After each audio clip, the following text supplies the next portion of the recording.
जमाना कदीम में किसी रियासत पर एक बादशाह हुकूमत करता था। वो बादशाह एक अच्छा और नेक दिल इंसान था, लेकिन ज्यादा अक्लमंद न था। इसीलिए उसे हमेशा होशियार और समझदार लोगों की तलाश रहती थी, ताकि उसकी रियाया बेहतर हो और मुल्क तरक्की करके दुश्मनों को अपना गुलाम बना सके। बादशाह की अपनी मौजूदा रियाया भी उसे कुछ खास कारामद महसूस न होती थी।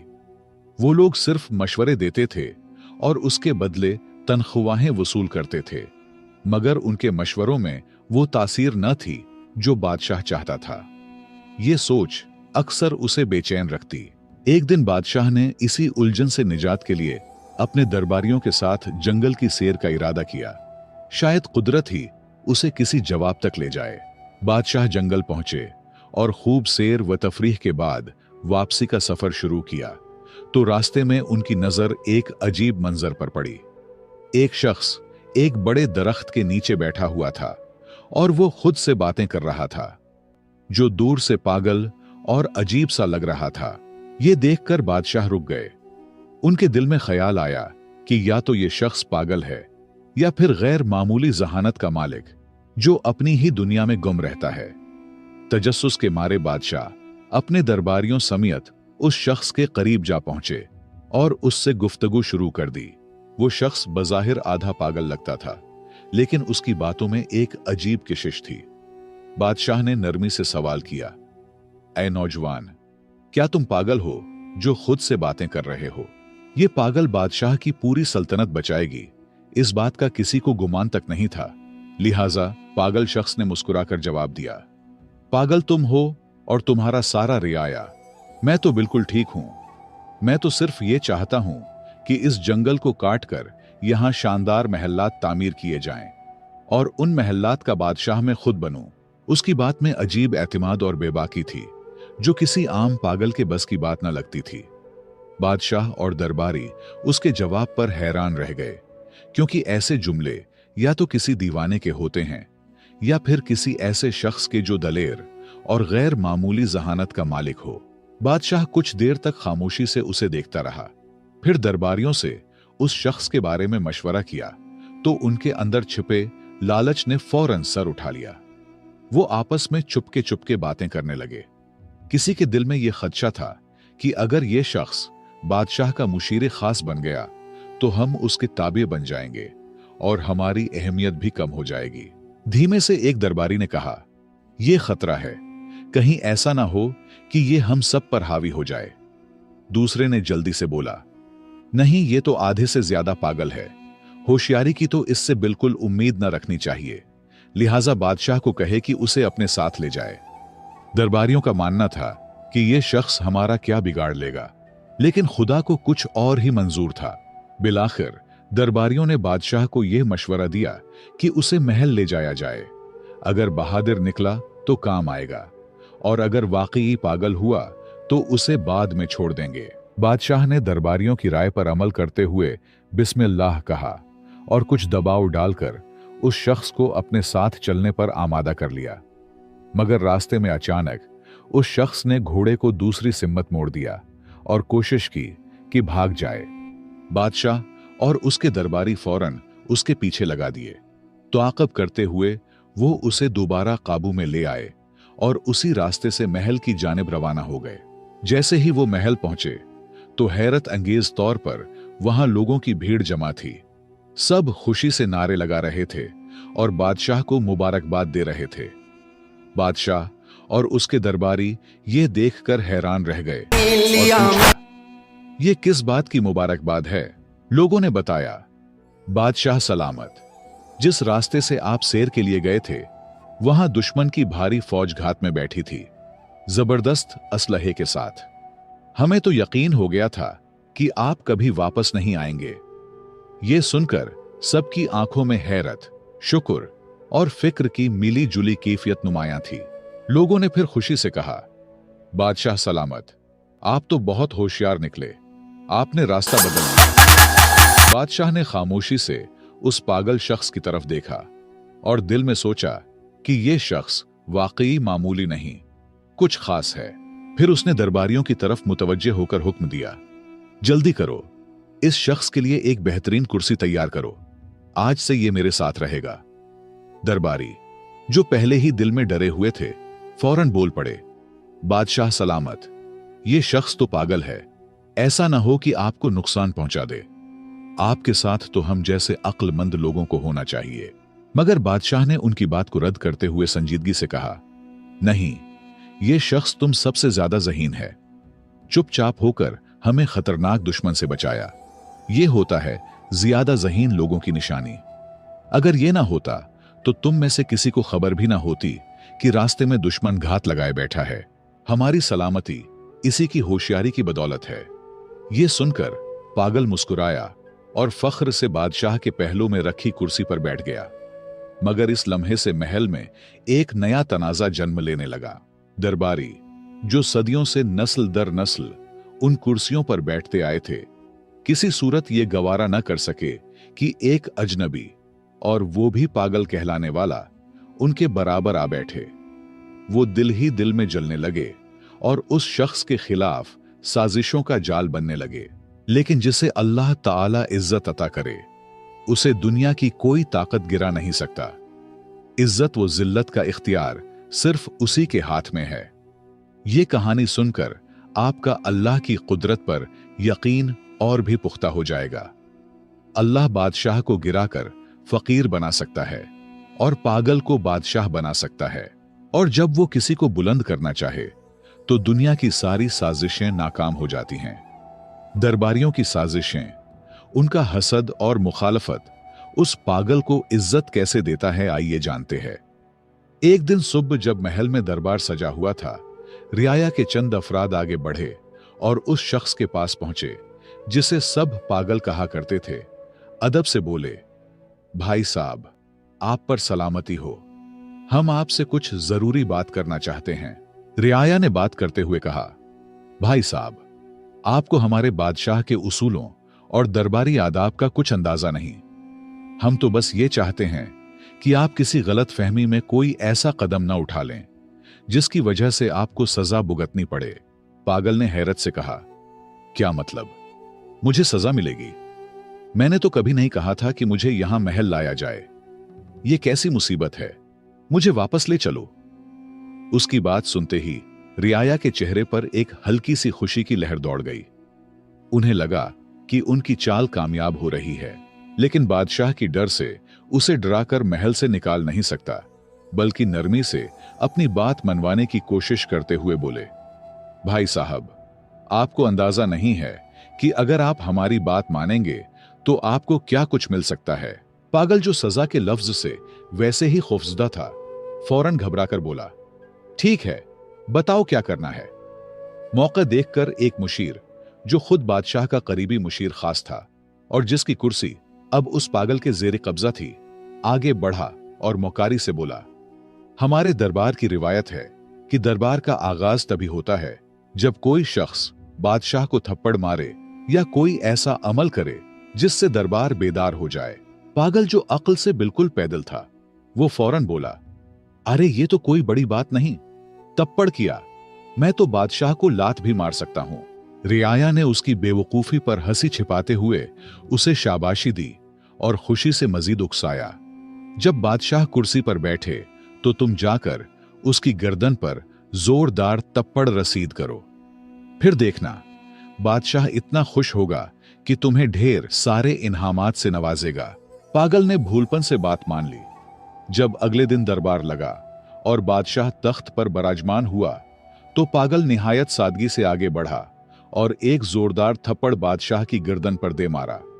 इस जोर से बादशाह का ताज दूर जा गिरा, लेकिन जैसे ही ताज जमीन से टकराया, उसके नीचे से एक खतरनाक बिच्छू निकल आया। बादशाह फौरन चौंक कर खड़ा हुआ और उसे यह समझते देर न लगी कि अगर वो ताज सर पर रख लेता तो बिच्छू उसे काट लेता। शुक्रगुजारी से भरे दिल के साथ बादशाह ने पागल को सीने से लगा लिया। बादशाह ने पागल को सीने से लगाते हुए खुशी से कहा, मेरे अजीजों, ये सिर्फ एक शख्स है जो मुझसे सच्ची मोहब्बत रखता है। अगर ये मुझे थप्पड़ न मारता तो आज शायद मेरा आखिरी दिन होता। बादशाह के हुक्म पर पागल के लिए एक शानदार दावत का एहतिमाम किया गया और साथ ही उसे एक खूबसूरत महल भी इनाम में दे दिया गया। रियाया, जो पहले ही उससे हसद में मुब्तला थे, अब और भी परेशान हो गए। उनके दिलों में खौफ बैठ गया कि अगर यूं ही सिलसिला चलता रहा तो ये पागल उन सब की कुर्सियों का वारिस बन जाएगा। चुनांचा वो आपस में सरगोशियां करने लगे, यार ये बंदा तो बहुत तेजी से ऊपर जा रहा है, कुछ करना पड़ेगा, वरना हमारी सब इज्जतें और रुतबे खत्म हो जाएंगे। दूसरी तरफ वो आधा पागल दिल ही दिल में सोच रहा था, ये रियाया तो वाकई बड़े सच्चे और हमदर्द लोग हैं। देखो कितना जबरदस्त मशवरा दिया था।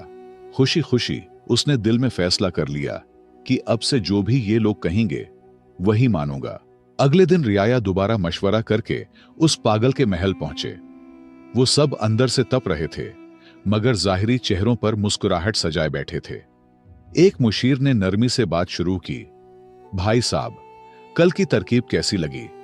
अगर आप थप्पड़ न मारते तो बादशाह आप पर शक करता और शायद आपको सजा भी हो जाती। पागल, जो अब इत्मीनान से महल में रह रहा था, मुस्कुराकर बोला, हाँ बिल्कुल, आप लोग बहुत अच्छे हो, आपकी तरकीब ने मेरी किस्मत बदल दी। रियाया ने मौका गनीमत जाना और अगला जाल बिछाया। लेकिन यह तो सच है कि जिसे अल्लाह रखे उसे कौन चखे। जितना मर्जी आपके खिलाफ कोई साजिश करे, लेकिन अगर तुम सच्चे हो और अल्लाह तुम्हारे साथ है तो कोई कुछ नहीं बिगाड़ सकता। रियाया ने पागल को मुखातब करते हुए कहा, अब एक और बात सुनो।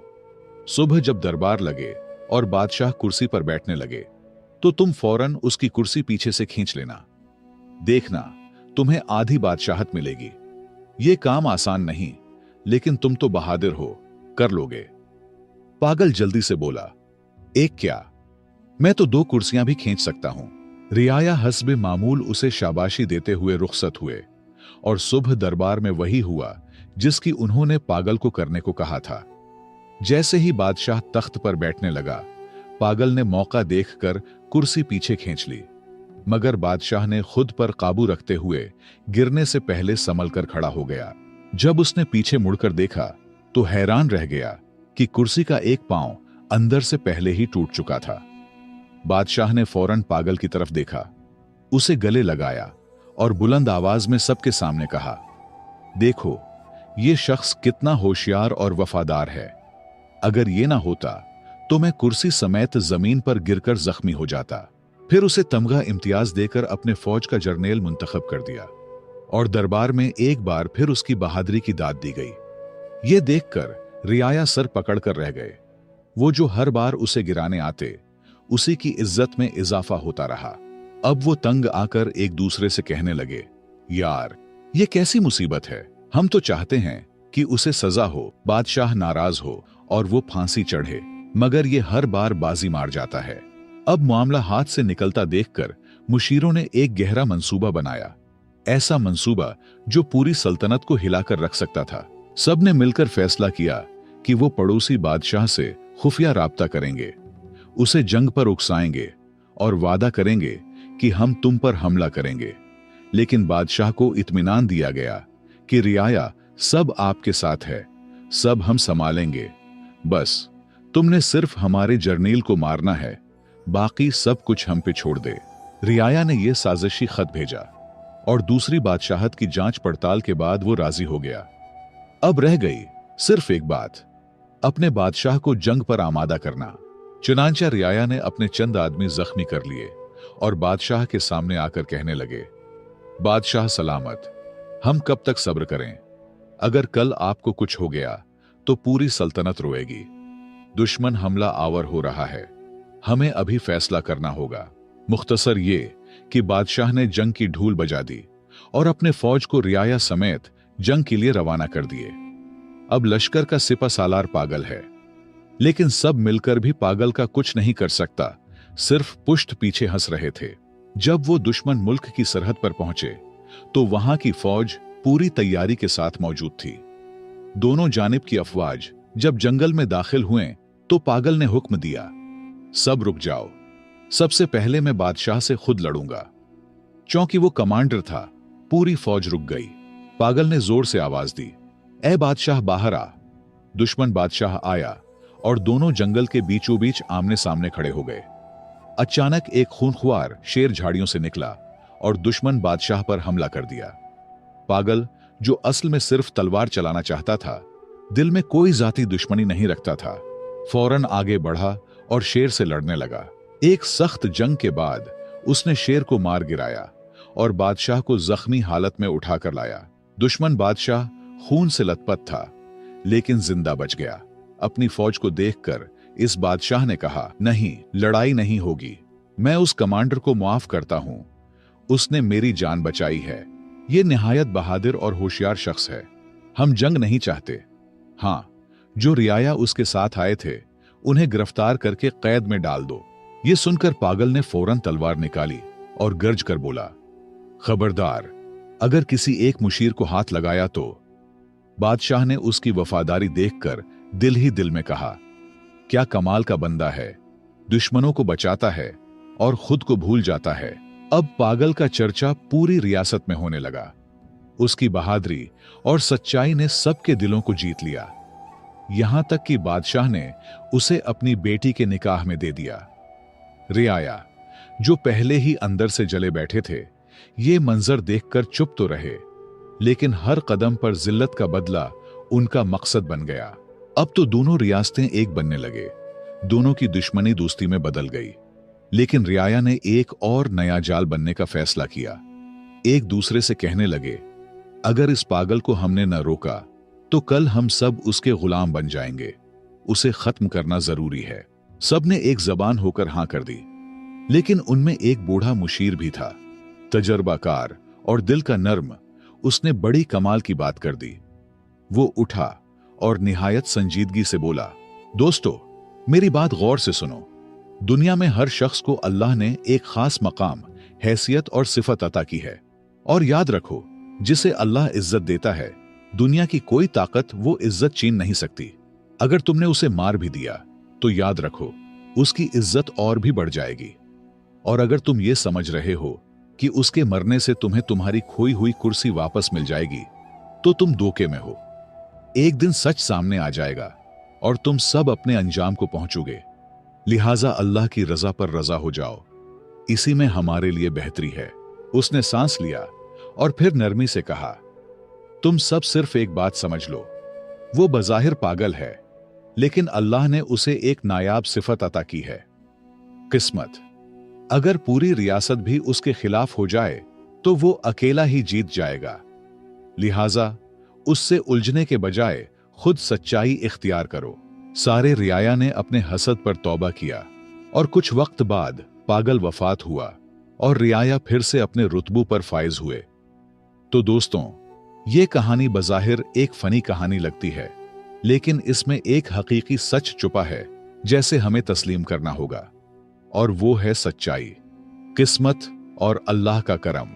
हमें भी कभी किसी से हसद नहीं करना चाहिए, क्योंकि अगर कोई किसी ओहदे या रुतबे पर फायज है और कामयाब हुआ है तो वो उनकी मेहनत का सिला हो सकता है, उसकी अच्छी किस्मत हो सकती है, या उसमें ऐसे सिफात हो सकते हैं जिसकी वजह से अल्लाह ने उसे वो इज्जत दी है। कोशिश करे वो सिफात अपनाए, मेहनत करे, सच्चाई इख्तियार करे, शायद वही इज्जत तुम्हें भी मिले। लेकिन हसद न करे। तारीख इस बात का गवाह है, मुनाफिक लोग और हसद करने वाले कभी कामयाब नहीं होते। हमेशा मैदान सच्चे लोगों का ही होता है। मुझे उम्मीद है आपने इस कहानी से बहुत कुछ सीखा होगा। हमारे चैनल पर बेहतरीन और सबक आमोज कहानियां मौजूद है। अगर आपको पसंद है तो उसे लाजमी देखें। अगर आपको यह कहानी पसंद आई हो तो लाइक करें, कमेंट में अपनी राय जरूर दें, और मजीद ऐसी दिलचस्प वो सबक आमोज कहानियों के लिए हमारे चैनल को सब्सक्राइब करके घंटी को दबाना न भूलें। आपकी हिमायत का शुक्रिया।